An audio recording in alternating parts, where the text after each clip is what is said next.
tudo bem? Que bom te ver mais uma vez, que bom estarmos reunidos mais uma vez como igreja para cultuarmos ao nosso Deus. É muito bom e que bom que a gente tem a internet que nos permite, mesmo cada um no seu lar, estarmos conectados em uma só missão, em uma só visão, em um só sonho, que é louvarmos ao nosso Senhor Jesus Cristo. Eu quero te convidar a colocar o seu coração diante da presença de Deus. Não vamos convidar Ele para estar aqui, porque Ele já está aqui. Vamos orar pedindo que Ele nos dê discernimento, nos dê sensibilidade para sentir e perceber a presença dEle, porque ela já é real entre nós. Por isso, feche seus olhos e vamos orar assim. Deus, obrigado, Pai. Obrigado por mais esse culto, obrigado por mais esse dia. Obrigado pela internet, obrigado pelo estúdio aqui na PIBBH, pela equipe da agência, obrigado pelo equipamento de filmagem, porque tudo isso, Pai, nos permite chegarmos a cada um dos lares, Deus. Que o Senhor receba o nosso louvor, nossa adoração, que o Senhor fale com a gente, e é em nome de Jesus que a gente ora, amém. Você vai ter oportunidade de agora demonstrar a sua gratidão a Deus através dos dízimos, das ofertas. Aqui vai aparecer o Pix da igreja, vai aparecer também um QR Code, onde você poderá fazer ali como ato de gratidão a sua devolução a tudo que Deus tem te dado. Você que nos visita, que nos assiste pela primeira vez, não se sinta constrangido, isso é um costume nosso, tá bom? Dia 9 de janeiro começa a nossa campanha de 21 dias de jejum e oração. É um momento onde a igreja jejua juntos e juntos oramos pelo propósito de propagar Cristo à nossa nação, à nossa cidade. Então não fique de fora, jejue com a gente. Você pode escolher o jejum de horas ou o jejum de Daniel. E a gente vai ter também um menu onde vai te ajudar, vai te instruir em como fazer esse jejum. Nos siga nas redes sociais, entre em contato com o WhatsApp da PIB que você vai ter mais informações. Nos últimos anos, passamos por uma realidade difícil. Fomos surpreendidos, quebrados, amassados. Talvez a vida tenha até perdido a cor. Porém, cada rachadura carrega uma oportunidade. A oportunidade da reconstrução. Para reconstruir os muros, é necessário enfrentar as ruínas, avaliar a obra, determinar as ações.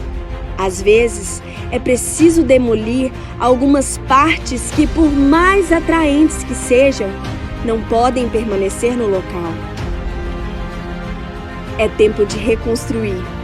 Reconstruir sua família, reconstruir seu casamento, reconstruir sua fé e, principalmente, reconstruir sua história. Grandes coisas Deus tem feito por nós e juntos vamos construir o melhor ano das nossas vidas. Seja bem-vindo à série Reconstrução.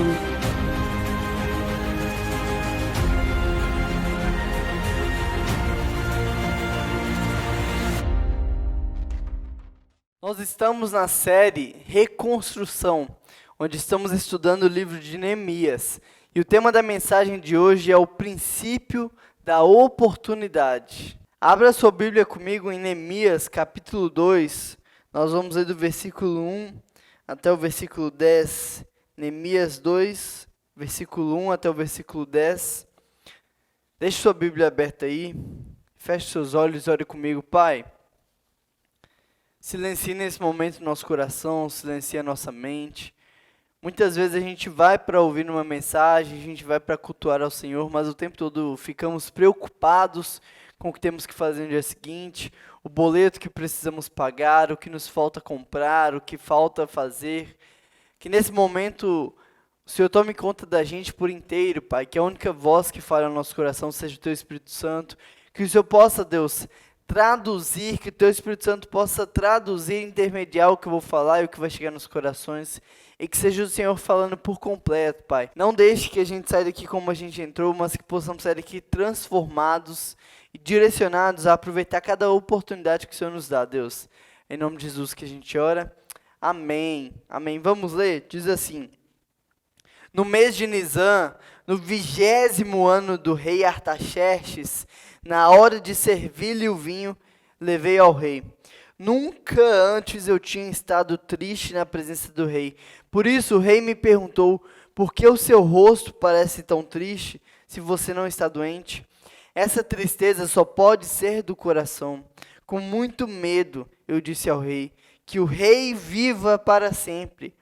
Como não estaria triste o meu rosto, se a cidade em que estão sepultados os meus pais está em ruínas e as suas portas foram destruídas pelo fogo? O rei me disse: o que você gostaria de me pedir? Então eu orei ao Deus dos céus e respondi ao rei: se for do agrado do rei, e se o seu servo puder contar com a sua benevolência, que ele me deixe ir à cidade onde meus pais estão enterrados, em Judá, para que eu possa reconstruí-la. Então o rei, estando presente a rainha sentada ao seu lado, perguntou-me: quanto tempo levará a viagem? Quando você voltará? Marquei um prazo com o rei, e ele concordou que eu fosse. A seguir acrescentei: se for do agrado do rei, eu poderia levar cartas do rei aos governadores do Trans-Eufrates para que me deixem passar até chegar a Judá.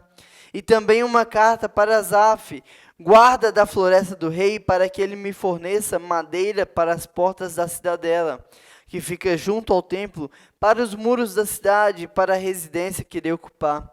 Visto que a bondosa mão de Deus estava sobre mim, o rei atendeu os meus pedidos. Com isso, fui aos governadores dos Trans-Eufrates e lhes entreguei as cartas do rei. Acompanhou-me uma escolta de oficiais do exército e de cavaleiros que o rei enviou comigo. Sambalate, o Horonita, e Tobias, o oficial amonita, ficaram muito irritados quando viram que havia gente interessada no bem dos israelitas. Esse é o texto, e é de extrema importância que a gente recorde o que aconteceu até aqui. Neemias, ele é um livro pós-cativeiro babilônico. No ano de 586 a.C., Jerusalém foi cercada e invadida pela terceira vez por Nabucodonosor. Só que dessa vez, Nabucodonosor não invade Jerusalém para roubar, não invade Jerusalém para sequestrar escravos, ele não invade Jerusalém para simplesmente uma estratégia política. Nabucodonosor, dessa vez, ele está invadindo Jerusalém para colocar tudo abaixo. Ele está invadindo Nabucodonosor para destruir as muralhas, para destruir os palácios, para destruir toda e qualquer fonte de renda de Jerusalém.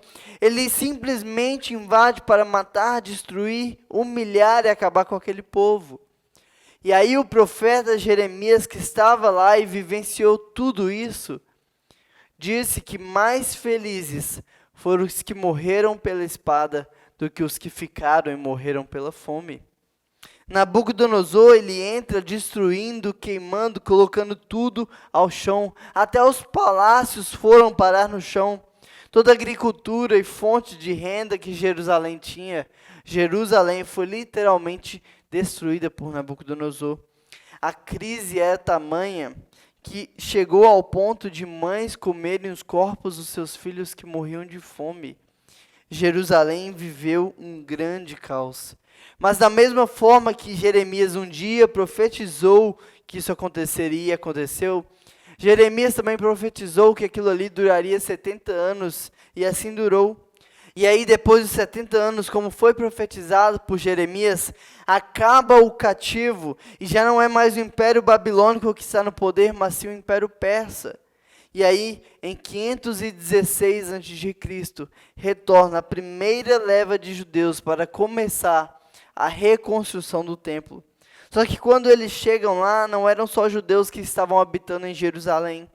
Eram agora pobres, eram sobreviventes daquela guerra, daquela fome, e eram também os samaritanos. E como a gente já sabe, os samaritanos são uma mistura de judeus com outros povos.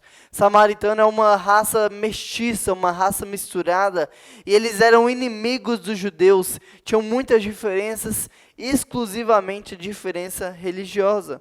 E quando os judeus começam essa obra, os samaritanos se oferecem para ajudar.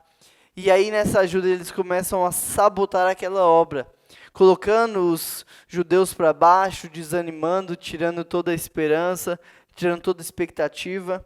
E para variar, eles escrevem uma carta para o rei, dizendo que aquele povo que estava reconstruindo o templo era um povo rebelde e que após a reconstrução eles se voltariam contra o rei. Tudo isso que eu estou dizendo está escrito em Esdras 4 e você pode ler depois. E aí o rei, ainda de longe, ele agradece pela carta e a partir dali ele proíbe, ele para com a reconstrução do templo.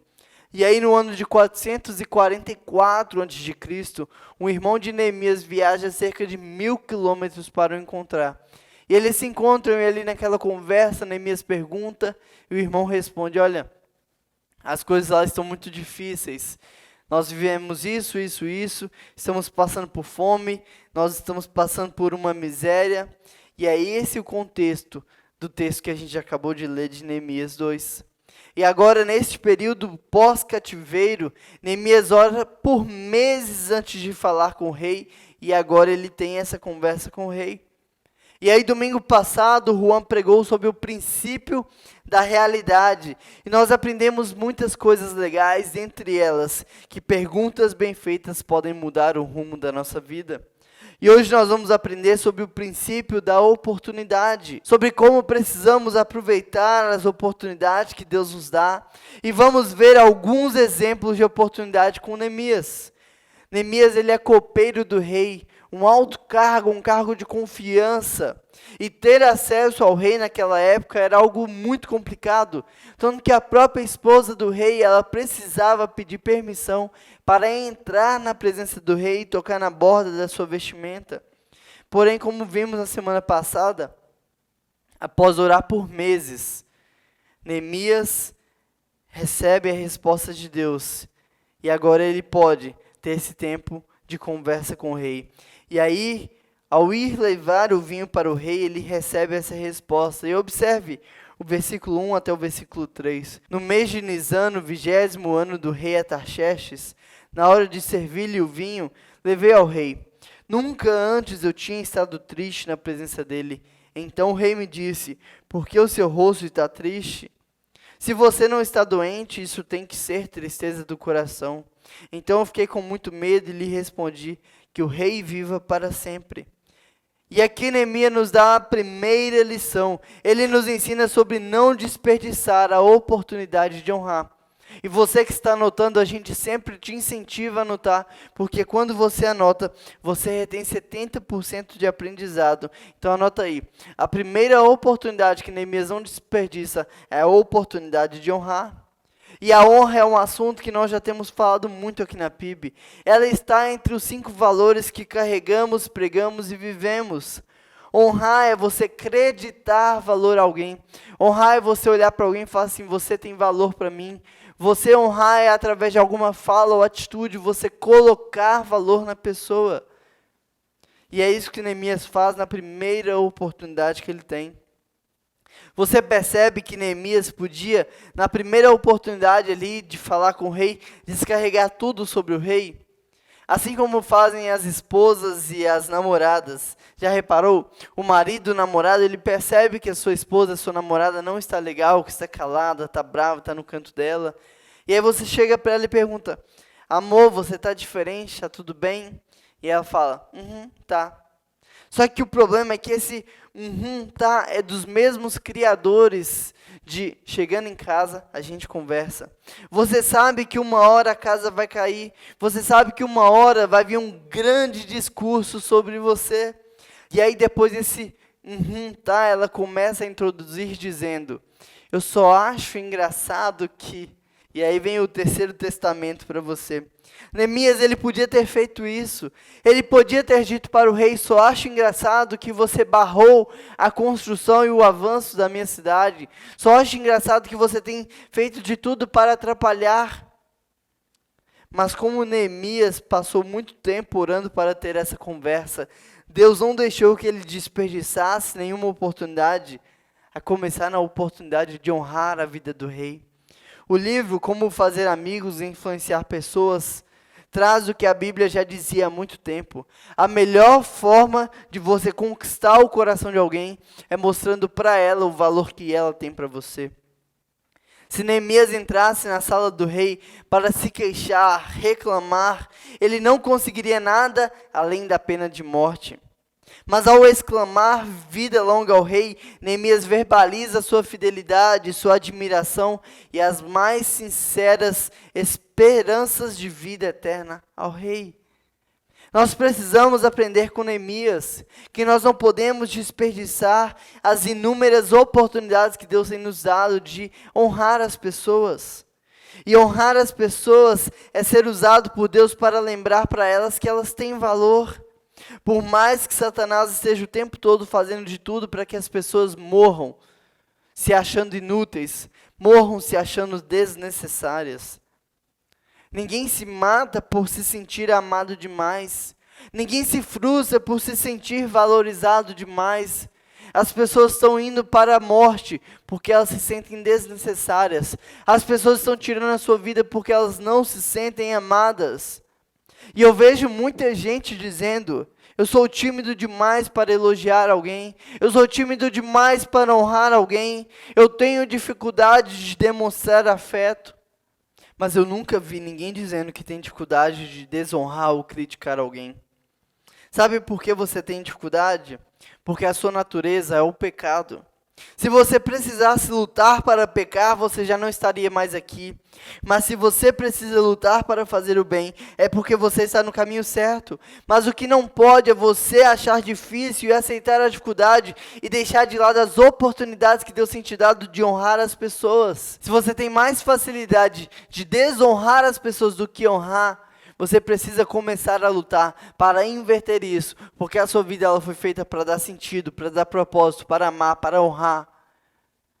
Lute contra a sua natureza, lute contra o pecado, não se entregue, não se deixe.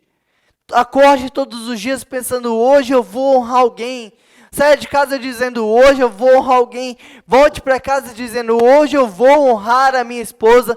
Hoje eu vou honrar os meus filhos. Mas não aceite que você tem dificuldade e deixe para lá, porque Satanás tem colocado isso na sua cabeça. E honra não é algo que se pede. Honra não é algo que se troca. Honra não é algo que se espera. Honra é algo que se faz, é algo que se entrega. Honra é uma atitude. Honra é prático, honra se faz. Eu não espero que as pessoas acelerem o meu carro por mim. Se eu quero andar, eu piso no acelerador e eu mesmo acelero. Da mesma maneira é a honra, ninguém pode fazer por você. O seu papel é fazer sem pedir mais nada em troca. Talvez você diga: Renan, eu estou no mesmo emprego há muitos anos e nunca fui honrado. Talvez você se questione de nunca ter sido promovido. Talvez você tenha visto seu casamento indo por água abaixo. Seu relacionamento com seus filhos se distanciar. Na igreja, na família, as pessoas só se afastam de você. Sabe o que está acontecendo? Você está desperdiçando as oportunidades que Deus tem te dado de honrar as pessoas ao seu redor. O quanto você tem honrado aqueles que têm dividido o teto com você. O quanto você tem honrado as pessoas que dividem horas com você no trabalho. A sua vida tem servido como instrumento de Satanás para colocar as pessoas para baixo? Ou a sua vida tem servido de instrumento de Deus para honrar, para dar sentido, para dar propósito? Talvez um dos maiores poderes que você tem na mão seja o poder da palavra, de poder elogiar alguém e ver o dia daquela pessoa mudar. Ou de criticar e ver o dia daquela pessoa ficar ruim. Use da sua boca. Use dos seus recursos, use das suas atitudes para honrar aqueles que Deus tem colocado ao seu redor. Em segundo lugar, Neemias ele aproveitou a oportunidade de ser sincero com o rei. Em segundo lugar, a oportunidade de ser sincero. Neemias ele tem um momento oportuno para tratar com o rei o assunto que arde no coração dele. Mas se ele não tivesse sido sincero com o rei em relação ao que ele estava sentindo e vivendo, ele não teria alcançado o que ele precisava. A palavra sincero vem do grego de sincera. Na Grécia, quando se comprava uma estátua, era muito comum de no trajeto, no transporte, aquela estátua esbarrar em alguma quina, em alguma parede, quebrar e ficar com algum defeito. Então os artesãos, eles iam lá e eles cobriam aquela parte quebrada da pedra com cera, para que a estátua agora chegasse inteira no seu destino. Por isso aquela estátua não era mais íntegra, não era mais sem cera, agora ela tinha cera. E nós temos feito isso até hoje. Certa vez eu estava aconselhando um adolescente e eu perguntei: por que você não se abre comigo? Por que você não me fala o que está te deixando tão mal? E ele me disse: porque os meus pais me ensinaram a vida inteira a não demonstrar as minhas fraquezas e os meus defeitos. E a fala daquele adolescente me fez pensar em quantas vezes eu mesmo não agi assim. Quantas vezes eu não demonstrei que eu precisava de receber ajuda. Quantas vezes eu não demonstrei que eu estava em um dia mau. Quantas vezes eu não pedi ajuda para coisas que eu não conseguia vencer. Quantas vezes eu não cheguei para os meus líderes espirituais, para os meus pastores, e eu falei: olha, eu não estou conseguindo vencer esse pecado, eu preciso de ajuda. Mas observa no versículo 3, como Neemias reconhece a sua fragilidade e abre o seu coração diante do rei. Porque Neemias abriu seu coração diante do rei, o rei lhe concedeu o favor. Se Neemias, na presença do rei, quisesse impressionar, quisesse mostrar força, quisesse mostrar que ele não tem sentimentos, talvez o rei não teria feito nada por ele. Por isso, muitas vezes, nós precisamos reconhecer e admitir nossas fraquezas, para que as pessoas entendam que elas também podem fazer o mesmo. Talvez você pense: minha esposa e meus filhos não se abrem comigo, eles não desabafam comigo, eles não conversam comigo. Mas quantas vezes eles te viram fazendo isso? Quantas vezes eles te viram desabafar? Quantas vezes eles perceberam que você estava num dia mau? Talvez você tenta ser um super pai, uma super mãe para os seus filhos, e eles olham para você e falam assim: cara, o meu pai não erra, a minha mãe não demonstra sentimentos, eu preciso ser assim.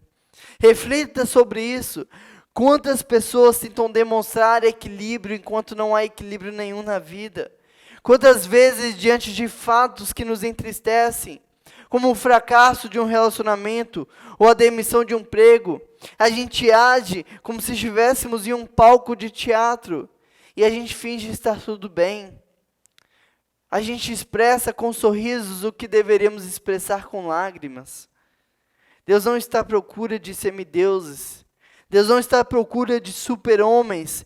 Deus está à procura de verdadeiros adoradores que o adorem, porque só Ele, sendo Deus, não pode errar, não pode frustrar, não pode decepcionar. Portanto, só Ele merece toda adoração. Por isso, não tenha medo de ser você mesmo diante de Deus e Ele te amar menos, porque Ele não tem expectativa nenhuma em você não errar. Ele te ama do jeito que você é.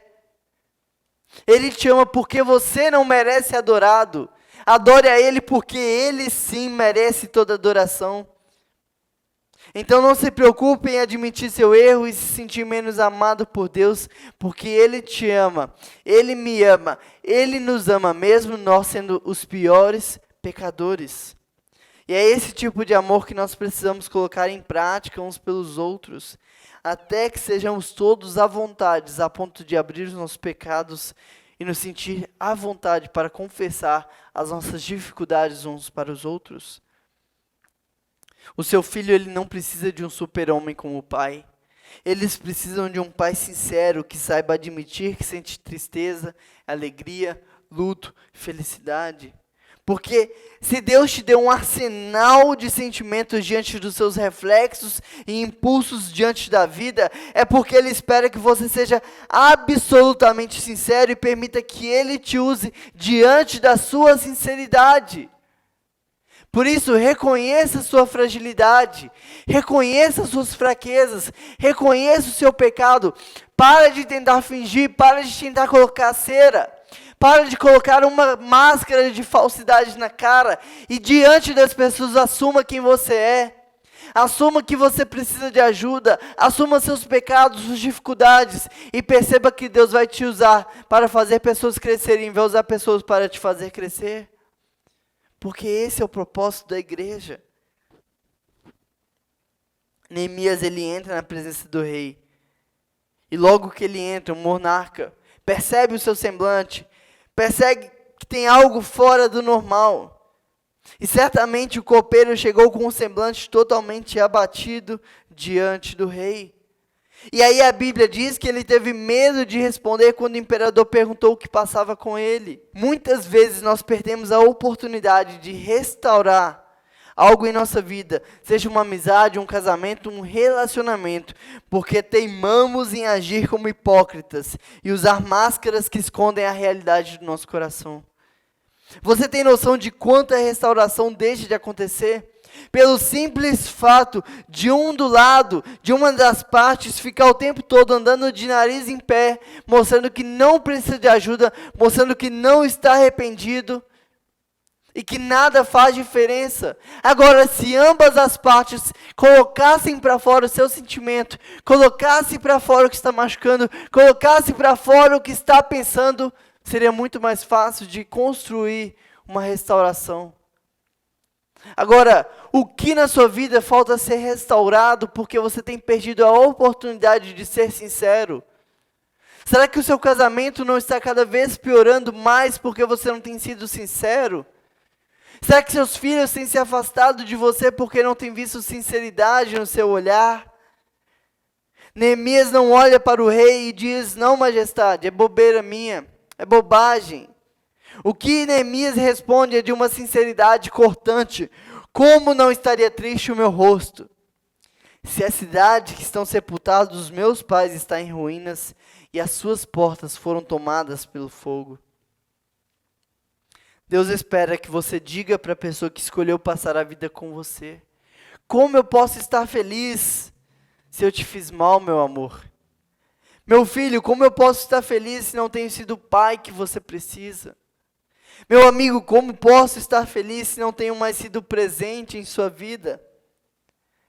Tenha como exemplo o nosso Senhor Jesus Cristo, que ao chegar no Monte das Oliveiras, chorou por Jerusalém. Que chorou quando encontrou seu amigo Lázaro morto. Que no Getsêmani confessou a sua angústia. Jesus não espera que você seja um super-herói, porque afinal, você não é. Aceita que você não é um super-herói.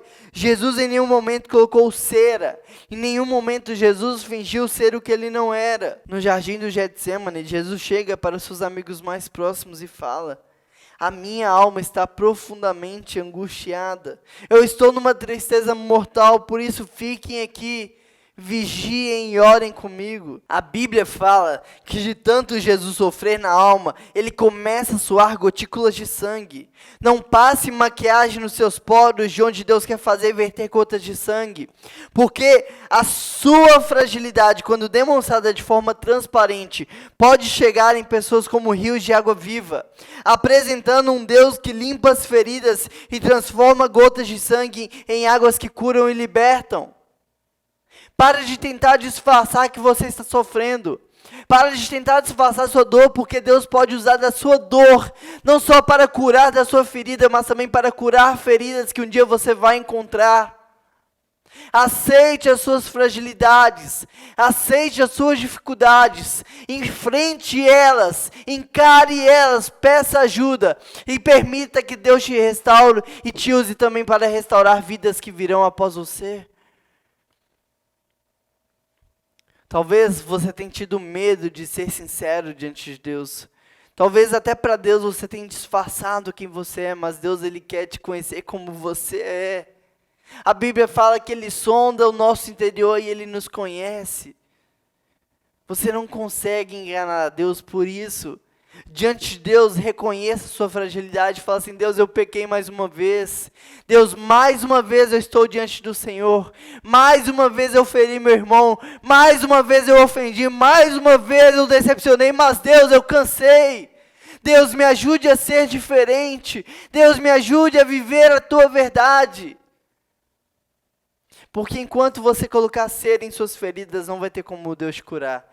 Mas a partir do momento que você começar a mostrar as partes em você que está faltando pedaço, Deus vai olhar e falar assim: filho, deixa que eu cuido, porque o mesmo Deus que te fez é o Deus que pode te curar, e não só te curar, como também te usar para curar feridas. Por isso, seja sincero diante das pessoas.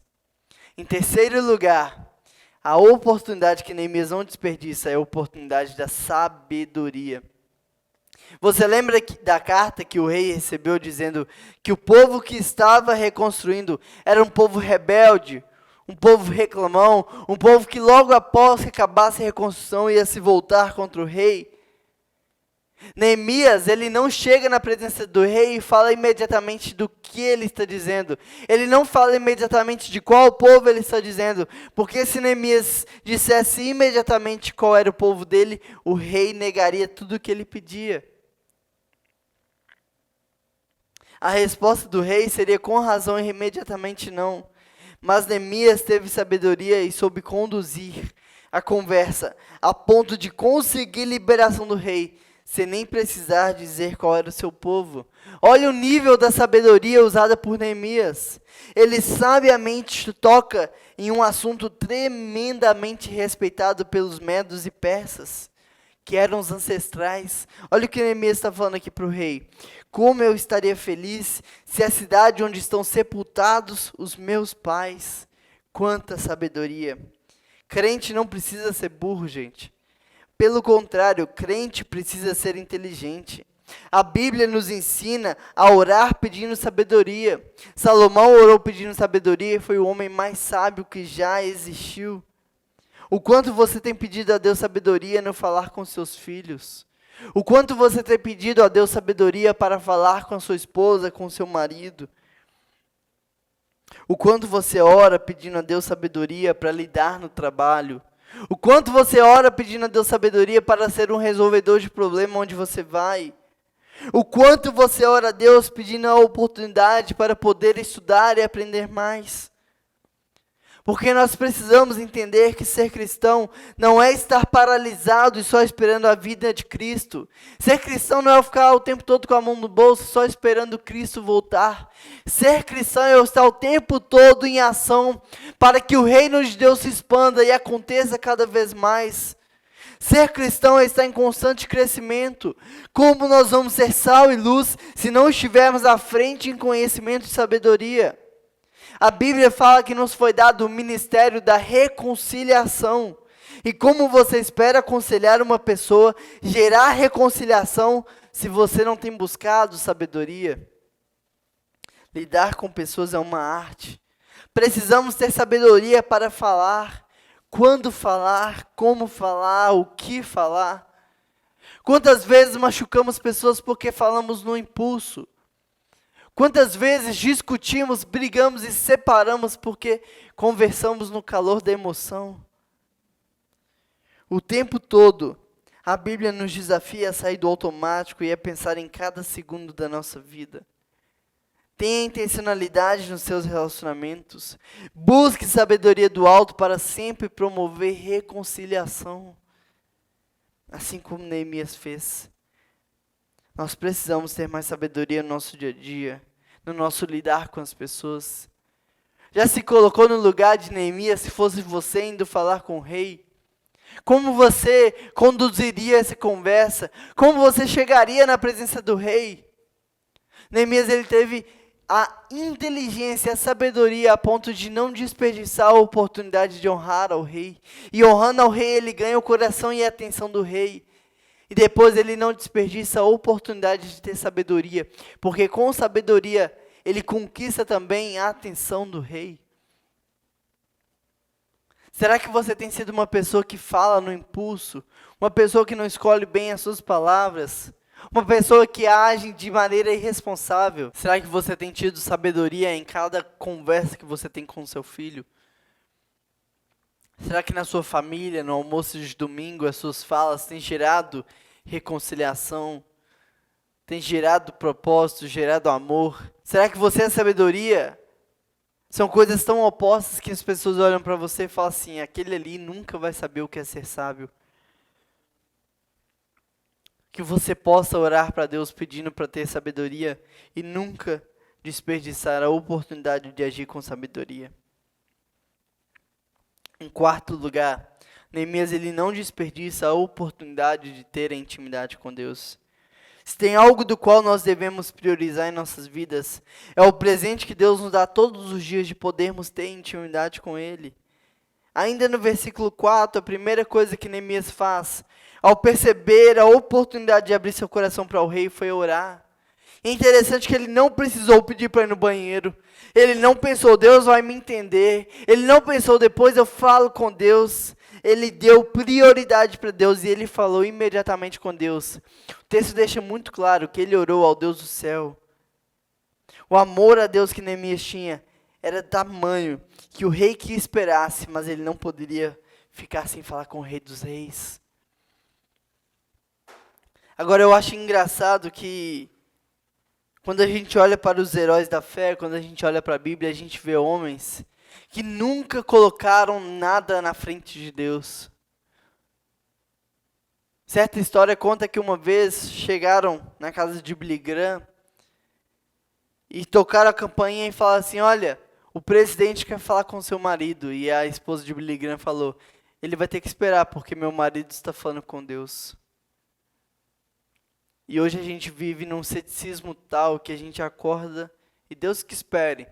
Deus que espere eu ver meu WhatsApp, Deus que espere eu ver meu Instagram, Deus que se espere eu tomar o meu banho, Deus que espere eu chegar no trabalho, Deus que espere eu trabalhar o dia inteiro, Deus que espere eu chegar em casa, Deus que espere na hora de dormir. E quando chega a hora de dormir, Deus tenha paciência porque eu estou cansado. Mas quando a gente olha para a Bíblia, a gente vê homens que não negociavam seu relacionamento com Deus. Homens que não negociavam a prioridade de Deus na vida delas. Quem ou que você tem priorizado mais do que a sua intimidade com Deus? Talvez você fale assim, olha, eu não idolatro nada, eu não idolatro ninguém, Deus é o número 1 na minha vida. Mas na prática, Deus tem sido o último da sua vida. Na prática, você adora tudo, menos a Deus. Na prática, Deus é a última prioridade do seu dia. Comece a priorizar Deus em sua vida. Comece quando você recebe o seu salário, a primeira coisa que você pensa é em honrar a Deus.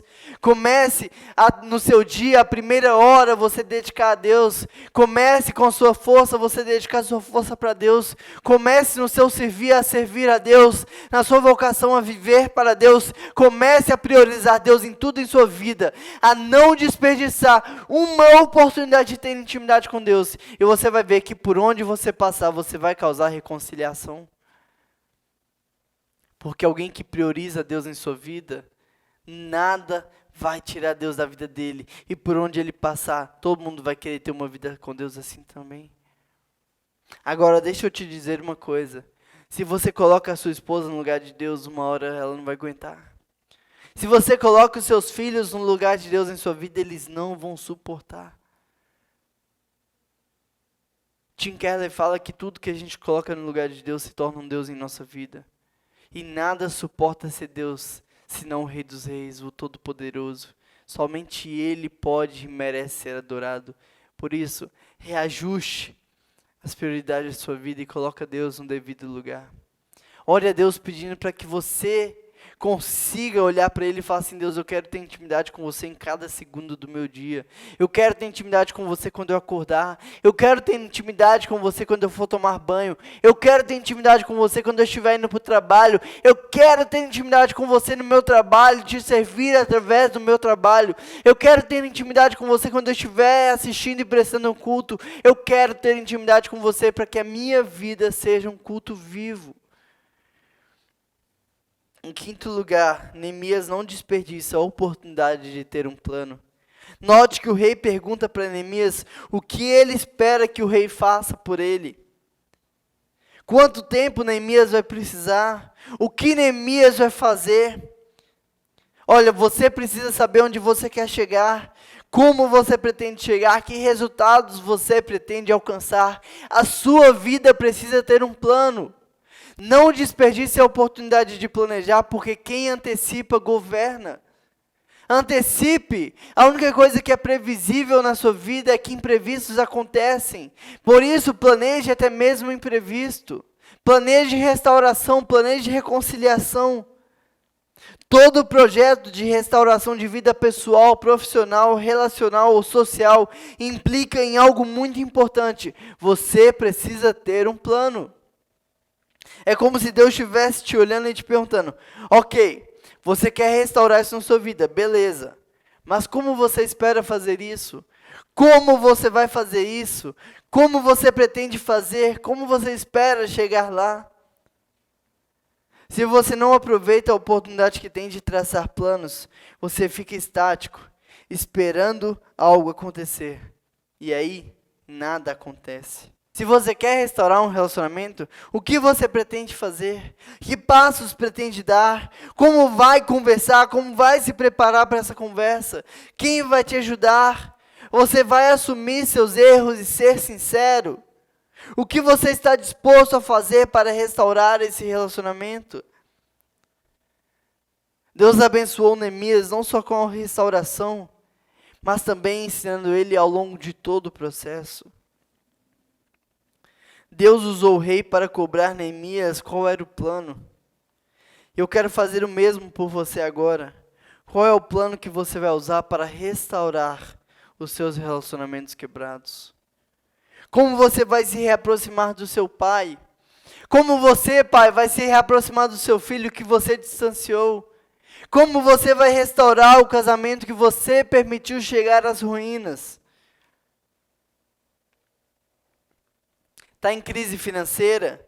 O que você vai fazer para melhorar a situação? Quanto você vai deixar de gastar? Quando você vai começar a usar a planilha financeira? Você precisa planejar os seus passos. Provérbios fala que o homem faz planos, mas o Senhor vem a resposta. O que nos cabe é fazer planos e colocar nas mãos de Deus. Deus quer e Ele vai, através da sua vida, restaurar, curar, ajudar, reaproximar, mudar. Mas Ele vai te fazer uma pergunta: qual é o seu plano? Um antigo provérbio chinês nos ensina sobre a importância de um bom planejamento antes de qualquer ação. Se você quer derrubar uma árvore na metade do tempo, passe o dobro do tempo afiando o machado. Uma boa restauração exige um bom planejamento. O que precisa ser restaurado na sua vida hoje? Será que é o seu relacionamento com seus pais? Será que é o seu relacionamento com seus filhos?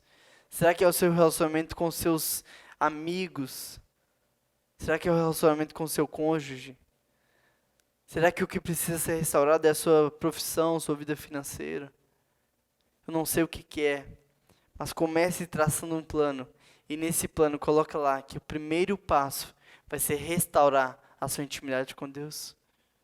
Porque sem intimidade com Deus, ninguém consegue executar nada. Peça a Deus que Ele te ajude a traçar um plano para chegar até o seu objetivo. Em sexto lugar, o que Neemias não desperdiçou foi a oportunidade de ser um resolvedor de problemas. No versículo 7 e 8 a gente vê que Neemias não pediu que o rei mandasse alguém. Ele não apresentou o problema ao rei. Neemias levou a solução. Neemias, ele era a solução. Hoje existem pessoas demais que apontam problemas, que causam rupturas, que separam, que afastam. Seja você quem vai resolver os problemas, seja você quem vai unir, seja você quem vai restaurar, seja você quem vai reconstruir, seja você o responsável pela reconciliação. Saia de casa não em busca do que está perdido, saia de casa não em busca de encontrar o verdadeiro caos, mas saia de casa em busca do que você pode fazer para promover restauração. Saia de casa em busca do que você pode fazer para ajudar as pessoas, do que você pode fazer para ser luz na vida das pessoas. Neemias não só se apresentou para ir, como já havia planejado como ir e como conseguir tudo. Ele pensou, se o rei me der uma carta, eu vou conseguir passar aonde eu precisar. Se o rei me der uma carta, eu vou conseguir o material que eu preciso. Se o rei mandar comigo carruagens e me protegendo por onde eu for, as pessoas vão me dar o que eu preciso. Neemias não só se apresentou para ir, como Neemias já tinha solução. E Neemias chegou lá com toda a resolução do problema. O que vai mudar a sua vida não é o que você está passando, mas é como você está passando. Porque eu conheço pessoas que já quase perderam a vida e hoje desfrutam cada segundo da vida. Como eu também conheço pessoas que já quase perderam a vida, mas hoje vivem como se já estivessem mortas. Conheço pessoas que já passaram fome e por causa disso enriqueceram. Mas eu também conheço pessoas que já passaram fome e por causa disso reteram tanto que hoje dependem de ajuda financeira para se alimentar. A questão não é o que você passa, mas a oportunidade que Deus tem te dado de crescer. Em Coríntios, Paulo fala: "Tendem grande alegria quando passarem por alguma tribulação, porque elas produzem para você um peso eterno na glória de Deus." Eu interpreto isso como ele dizendo: fique feliz cada vez que você tropeçar em uma pedra, porque Deus está te dando o material que você precisa para construir o seu castelo. Nós não vivemos no mundo ideal. O mundo ideal é aquele do qual a gente fica sonhando antes de dormir. O mundo do qual eu não tenho problemas. O mundo do qual todos os meus sonhos são realizados e nada vem contra a minha vontade. Porém, nós não somos chamados a viver no mundo ideal. Nós somos chamados para viver no mundo real. O mundo real é esse do qual eu não tenho controle de nada.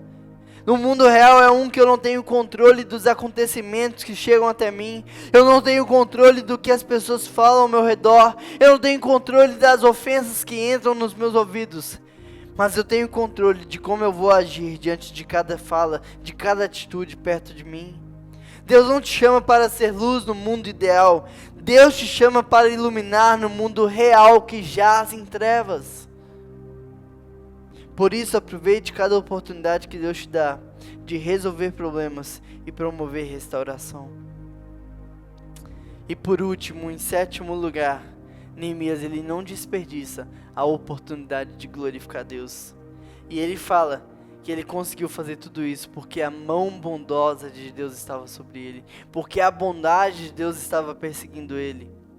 Jerusalém ficou 120 anos destruída. E em 52 dias, Neemias conseguiu reconstruir. Mas não porque ele era um bom homem. Não porque ele era alguém à frente do tempo. Mas porque ele orou, porque ele planejou e ele não desperdiçou a oportunidade que Deus deu para ele de reconstruir. Em sétimo lugar, Neemias ele não desperdiçou a oportunidade de glorificar a Deus. Será que você tem glorificado a Deus a cada atitude que acontece no seu dia? Você glorifica a Deus quando você se atrasa. Você glorifica a Deus quando você perde o ônibus. Você glorifica a Deus quando algo que você não gostaria acontece. Porque nós precisamos entender que tudo que acontece em nossa vida é porque Deus tem um propósito.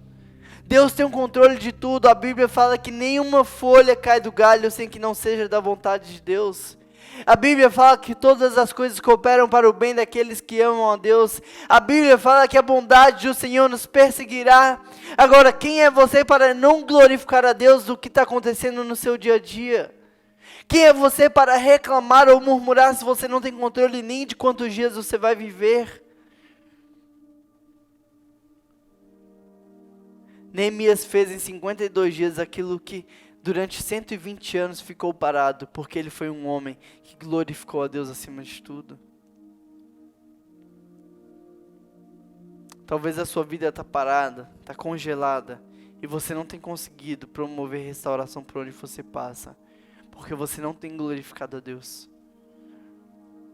Talvez você até fala lá na igreja, glória a Deus, aleluia, mas no seu dia a dia, quando você faz algo bom, o mérito é seu. Quando você fala algo legal, você quer que as pessoas citem o que você falou. Quando você vai bem em alguma coisa, você fica repetindo para que as pessoas saibam que foi você que foi bem naquilo. Quando você é promovido, você sai dizendo para todo mundo. Quando começa a estudar uma nova pós-graduação, um doutorado, você fica se promovendo. Mas em momento nenhum você glorifica a Deus por tudo que Ele tem feito em sua vida. Não a nós, Senhor, mas sim ao Senhor. Tudo a Ti, ó Deus, porque Tu és o centro de todo o universo. Você não é o centro, Jesus é o centro, por isso glorifique a Ele, por tudo o que acontecer na sua vida. Nunca perca a oportunidade de glorificar a Deus. Hoje nós estudamos o capítulo 2 de Neemias. Nós estudamos o princípio da oportunidade. Nós conversamos sobre 7 oportunidades que você não pode desperdiçar, para que você promova restauração por onde você passar. Vamos orar? Deus, obrigado por essa mensagem tremenda, Pai. Obrigado porque não sou eu aqui, mas o Senhor através de mim. Glórias a Ti por essa mensagem. que possamos aproveitar cada oportunidade que o Senhor tem nos dado de promover reconciliação e restauração, Pai. No nome de Jesus que a gente ora.